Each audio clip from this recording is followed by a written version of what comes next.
Hi, எல்லோருக்கும் வணக்கம். Welcome to Vijith use. அந்த வீடியோவில் நம்ம பிக் பாஸ் தமிழ் உடைய கண்டஸ்டன்ஸ் பற்றின அப்டேட் மற்றும் பிக் பாஸ் 8 தமிழுக்கான ஒரு ஆடிஷன்ஸ் ரொம்ப விறுவிறுப்பாக போயிட்டுருக்கு அப்படின்ற ஒரு தகவல் கிடச்சிருக்கு.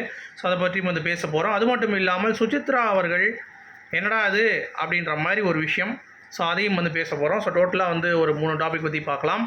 ஸோ வீடியோக்குள்ளே போகிறதுக்கு முன்னாடி சேனலுக்கு புதுசாக இருக்கிறவங்க கண்டிப்பாக சப்ஸ்கிரைப் பண்ணிக்கோங்க, வீடியோ மறக்காமல் லைக் பண்ணிக்கோங்க. இப்போ நம்ம வீடியோக்குள்ளே போகலாம். ஸோ பிக் பாஸ் 8 தமிழ் வந்து ஆரம்பிச்சிருச்சா அப்படிங்கிற ஒரு ரூமர் வந்து பார்த்தீங்க அப்படின்னா ஒரு ஆடிஷன் போயிட்டுருக்கு. ஸோ அதில் இவங்கெல்லாம் பேர்லாம் வந்து அடிபடுது அப்படின்ற மாதிரிலாம் வந்து பேசிகிட்டு இருக்காங்க. ஸோ ஒரு காதல் ஜோடி வரப்போகிறா, ஒரு பிரபல ஆங்கர் வரப்போகிறா அப்படின்ற மாதிரி எப்பயும் போல் நிறைய சேனல்ஸில் வந்து பார்த்திங்கன்னா பேச ஆரம்பிக்கிறாங்க. ஸோ அது என்ன அப்படிங்கிறத பற்றி பார்க்க போகிறோம். அடுத்த பிக் பாஸ் கண்டஸ்டன்ஸோடைய சில அப்டேட்ஸ் வந்து இருக்குது அப்படிங்கிறது தான், அதை பற்றியும் வந்து பார்க்க போகிறோம். அடுத்து ரொம்ப முக்கியமான ஒரு அப்டேட் வந்து பார்த்திங்கன்னா நம்ம சுசித்ரா அவர்களுடைய ஒரு பயங்கரமான ஒரு அப்டேட்டு. என்னப்பா இது, பாம்பேக்கெலாம் வந்து பதறி ஓடிட்டாங்களாமே, லீகலாக ஃபேஸ் பண்ண வக்கு இல்லையா அப்படின்ற மாதிரிலாம் வந்து சில கமெண்ட்ஸு. ஸோ அதை பற்றின ஒரு கிளாரிட்டியும் வந்து நம்ம கண்டிப்பாக வந்து பார்க்க போகிறோம். அடுத்து பிரதீப் பிக் பாஸில் நம்ம பீப்புள்ஸ் வின்னர் அவர் என்ன ஆனார், என்ன அப்டேட் இருக்கா அப்படின்ற மாதிரி நிறைய பேர் வந்து பேசியிருந்தீங்க, கேட்டிருந்தீங்க. ஸோ அதை பற்றின ஒரு அப்டேட் வந்து மெயினாக நம்ம எடுத்துகிட்டு வந்திருக்கோம். ஸோ அதை பற்றி நம்ம பேச போகிறோம், பார்ப்போமா? ஸோ ஒன்று ஒன்றா வந்து நம்ம டிஸ்கஸ் பண்ணலாம். ஸோ முதல் வந்து BB8 ஆடிஷன்ஸ் வந்து ஸ்டார்ட் ஆகிடுச்சு அப்படின்ற மாதிரி சொல்லியிருக்காங்க. நான் ஏற்கனவே சொல்லியிருந்தேன், அதை வந்து அந்த சிஇஓவே வந்து பார்த்தீங்கன்னா விஜய் டிவியோடைய அவரே வந்து போஸ்ட் பண்ணிட்டார். இந்த மாதிரி இன்னும் நாங்கள் ஆரம்பிக்கலை, நிறையா வந்து கால்ஸ் வரும், இந்த மாதிரி வாங்க வாங்கன்ட்டு நீங்கள் வந்து அதெல்லாம் பண்ணாதீங்க அப்படின்ற மாதிரி ஒரு பக்கம் வந்து அவர் ரூமர்ஸை உடச்சி விட்டார். பட் அக்டோபரில் ஆரம்பிக்க ஒரு பிக் பாஸ் என்னடா அது திடீர்னு ஜூலையிலே வந்து ஆரம்பிப்பாங்களான்னு கேட்டிங்கன்னா கண்டிப்பாக ஆரம்பிச்சிருவாங்க. ஜூலையில் ஆடிஷன் ப்ராசஸ் வந்து ஆரம்பிச்சிடும்.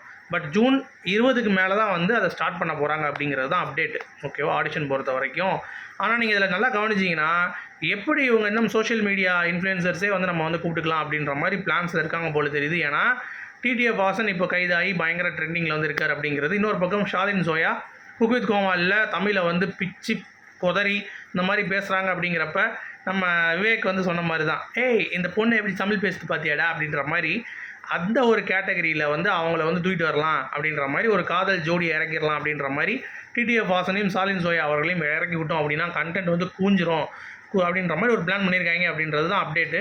அது மட்டும் இல்லாமல் நம்ம குக் வித் கோமாளியில் ஃபுட் ரிவ்யூவராக இருந்தவர் ஃபுட்டு அவரே செஞ்சு கடைசி இன்னொருத்தர் ரிவ்யூ பண்ணுற மாதிரி ஆகிப்போச்சு அவர் ஃபுட்டை அப்படின்ற லெவலுக்கு வந்த இர்ஃபான் அவர்கள் அவரையும் வந்து உள்ளே இழுக்கிறதா வந்து பார்த்திங்கன்னா பிளான்ஸ் வந்து போயிட்டுருக்கு அப்படிங்கிறது தான்.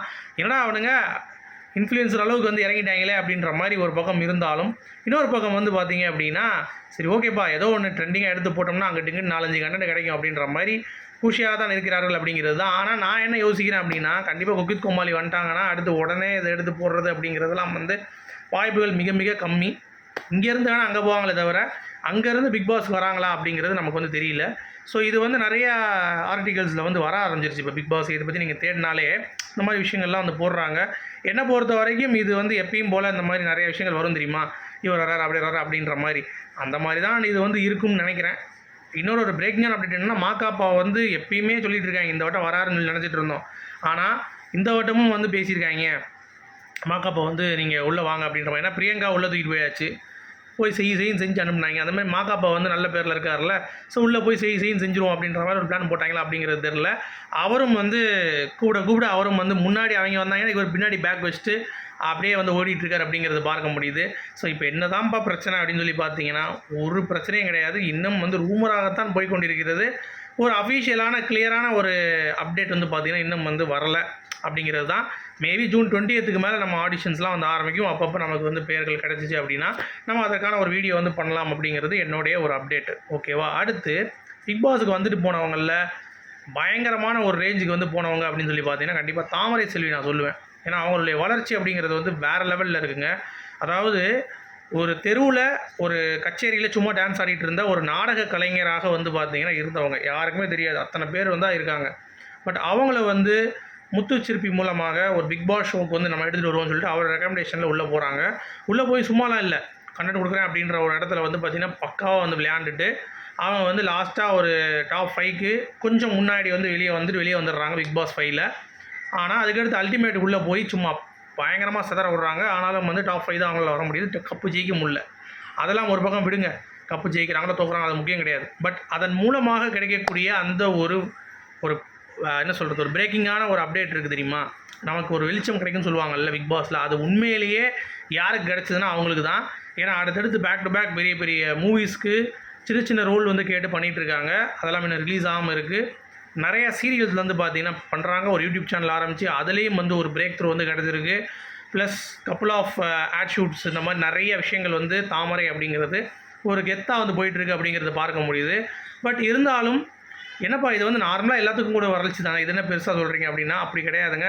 அவ்வளோ நாடக கலைஞர்கள் வந்து அவங்களுக்கு டெய்லி சாப்பாட்டுக்கு வழி இல்லாமல் இருக்கக்கூடிய இதுதான். இப்போ வந்து பார்த்தீங்கன்னா மாடர்ன் ட்ரெஸ்ஸில் ஏர்போர்ட்டில் இப்போ ஒரு ஃபோட்டோ ரிலீஸ் பண்ணியிருக்காங்க தாமரை அவர்கள். தாமரையும் அவங்க ஹஸ்பண்டும் வந்து வெளியூர் எங்கேயோ போகிறாங்க போல தெரியுது. அந்த லெவலுக்கு அவங்க வந்திருக்காங்க அப்படின்னா கண்டிப்பாக அது பிக் பாஸ்னால் வந்த ஒரு வெளிச்சம் அப்படிங்கிறதுல அவங்களே மறுக்க முடியாது. அதுதான் உண்மை அப்படிங்கிறது தான். ஸோ கரெக்டான பிளாட்ஃபார்முங்க. யாருக்குன்னா ஏற்கனவே திறமையானவர்கள் அவங்கள வந்து எக்ஸ்போஸ் பண்ண முடியாமல் தவித்து கொண்டு இருப்பவர்கள் இந்த ஆப்பர்ச்சுனிட்டியை பயன்படுத்துனாங்க அப்படின்னா அவங்க ஷோவுக்கும் சூப்பர், அவங்க லைஃபுக்கும் சூப்பர். அதை ஒரு பரிசீலனை செய்து விஜய் டிவியும் பிக் பாஸ் ஷோவும் வந்து பார்த்தீங்கன்னா பண்ணால் நல்லாயிருக்கும். ஏற்கனவே ஹிட் ஆனவங்களை நீங்கள் கூட்டு போய் அதை வந்து நீங்கள் பண்ணிங்கன்னா அவங்களுடைய பேர் தான் வந்து கெட்டு போகுமே தவிர அவங்களுக்கு உண்டான ஒரு வளர்ச்சி கிடைக்குமானா கண்டிப்பாக வந்து வாய்ப்புகள் மிக மிக மிக குறைவு. ஸோ கண்டென்ட்டும் வேணும், அட் த சேம் டைம் வந்து பார்த்தீங்கன்னா அவங்களோட லைஃபும் பிரைட்டாக இருக்கணும் அப்படின்னா பிக் பாஸ் இந்த ஐடியாவை ஃபாலோ பண்ணாங்களே வேறு லெவலில் இருக்கும் அப்படிங்கிறது தான். இன்னொரு பக்கம் பிரியங்கா அவர்கள் கார் வாங்கினது வந்து பயங்கரமான நெகட்டிவ் கமெண்ட்ஸு. இம்போர்ட்டட் கார் ஏதோ வாங்கியிருக்காங்க அப்படின்ற மாதிரி ஒரு நியூஸுங்க. ஆனால் இது எந்தளவுக்கு உண்மை அப்படிங்கிறது தெரில. பட் நான் பார்த்த வரைக்கும் ஒருத்தர் வந்து பேசியிருந்தார், ஒரு சீனியர் ஜேர்னலிஸ்ட்டு. ஸோ அதனால் நான் சொல்கிறேன். அதில் என்ன அப்படின்னா அந்த கார் நம்பர் பிளேட் இருக்குல்ல, அதில் வந்து பார்த்தீங்கன்னா அவங்களுடைய பர்த் அப்படியே அவங்களுடைய ஃபுல்லாக இயரோட வந்து அந்த இது வந்து இருக்குது. ஸோ அவ்வளோ பெரிய ஆள் ஐடியா அப்படின்ற மாதிரிலாம் நிறைய பேர் வந்து காதுபட பேச ஆரம்பிச்சிட்டாங்களாம். பெரியவங்க ரொம்ப மன வருத்தம் ஆகி போச்சான். நான் என்ன உடனே வந்து கார் வாங்கிட்டேன், எவ்வளோ கஷ்டப்பட்டுருக்கேன், இத்தனை வருஷம் உழைப்பு, இவ்வளோ தூரம் ஆங்கராக இருந்திருக்கேன், அவ்வளோ ஷோஸ் போயிருக்கேன், ஃபாரின் போயிருக்கேன், அந்த மாதிரி இப்படி வந்து எனக்கு கலாய்க்கிறாங்களே. அப்போ வந்து விஜய் டிவியில் சொன்னாங்களா அந்த மாதிரி, அதெல்லாம் எதுக்கு பார்க்காதீங்க. ஒரு விமர்சனம் அப்படிங்கிறது வரதான் செய்யும், சும்மா இருக்கிறவனுக்கு வரதான் செய்யும், பெரிய பெரிய கோடி கோடியாக சம்பாதிக்கிறவனுக்கு வரதான் செய்யும். அதனால் நீங்கள் வந்து அதை பற்றி கவலைப்படாதீங்க அப்படின்ற மாதிரிலாம் வந்து அவங்க வந்து ஆறுதல் சொல்லியிருக்காங்க. அடுத்து சுசித்ரா மேட்டருக்கு வருவோம். என்ன லீகலாக இல்லாமல் பாம்பேக்கு போயிருக்காங்க, பயந்து ஓட்டாங்களா அப்படின்ற மாதிரி நிறைய பேர் கேட்டிருந்தாங்க. அதுக்கு அவங்களே அவங்க விலாகில் வந்து ஒரு பதில் சொல்லியிருக்காங்க. ஏங்க இது என்னுடைய ஒர்க்கு விஷயமாக நான் வந்திருக்கேன், அது தனியாக போயிட்டு தான் இருக்குது சரியா. அது மட்டும் இல்லாமல் நான் தாராவி அப்படின்ற ஒரு இதை வந்து நான் எக்ஸ்ப்ளோர் பண்ணணும்னு சொல்லி வந்திருக்கேன். ப்ளஸ் வந்து நிறைய ஆல்பம்ஸ் வந்து நான் பண்ணிகிட்ருக்கேன். அது மட்டும் இல்லாமல் எனக்கு ஆப்ஜெக்ட்ஸோட ஒரு நல்ல ஒரு கனெக்ஷன் இருக்குது அப்படின்ற மாதிரி. இப்போ இந்த ஒரு பேனா இருக்குது அப்படின்னா இந்த பேனா கூட நம்ம ஒரு கனெக்ஷன் இருக்கும், கடைசி இந்த பேனா எனக்கு வேணும் அப்படின்ற மாதிரியான ஒரு விஷயம் இருக்கும். ஸோ அது வந்து கட்டின பொண்டாட்டியோ புருஷனோ அதை தாண்டி வந்து பார்த்திங்கன்னா அந்த பேனா மேலே இருக்கக்கூடிய ஒரு உங்களுக்கு ஒரு நட்பு அப்படிங்கிறது, இல்லை அதோடைய ஒரு காதல் அப்படிங்கிறது, அதெல்லாம் வந்து நல்லா அற்புதமாக எக்ஸ்பிளைன் பண்ணியிருந்தாங்க. பிக் பாஸ் வீட்டில் இருக்கும்போது பாலாஜி முருகதாஸ் கூடயும் அதை வந்து அவங்க ஷேர் பண்ணியிருக்காங்க. ஆனால் அவன் பெருசாக கண்டுக்கலையான். அப்பா என்னடா அது அப்படின்ற மாதிரி தான் இருக்குது. இது உருட்டுதா இல்லை உண்மையை சொல்லுதா அப்படிங்கிறத கண்டுபிடிக்கிறதுக்கே பல வருஷம் ஆயிரம் போய் தெரியுது. ஏன்னா என்னென்ன சொல்கிறாங்க அப்படிங்கிறது பாருங்கள் அப்படிங்கிறது தான். அடுத்து இந்த அர்ச்சனா மேட்ருக்கு வருவாங்க. ஏன்னா நிறைய பேர் வந்து அதை பேசிகிட்டு இருக்கீங்க.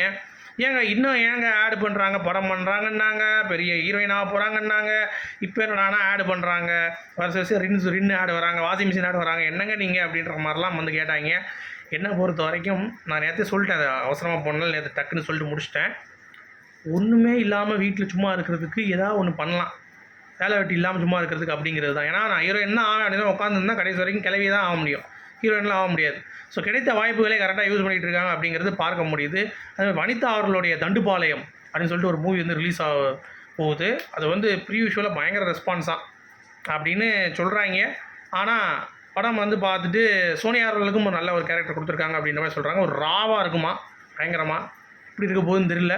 இந்த வாரம் தான் ரிலீஸுன்றாங்க. ஸோ வெயிட் பண்ணி பார்ப்போம். அடுத்து பிரதீப் பற்றி நிறைய பேர் கேட்டிருந்தீங்க, என்னப்பா பீப்புள் வின்னர் என்ன ஆச்சு அப்படின்னு சொல்லிட்டு.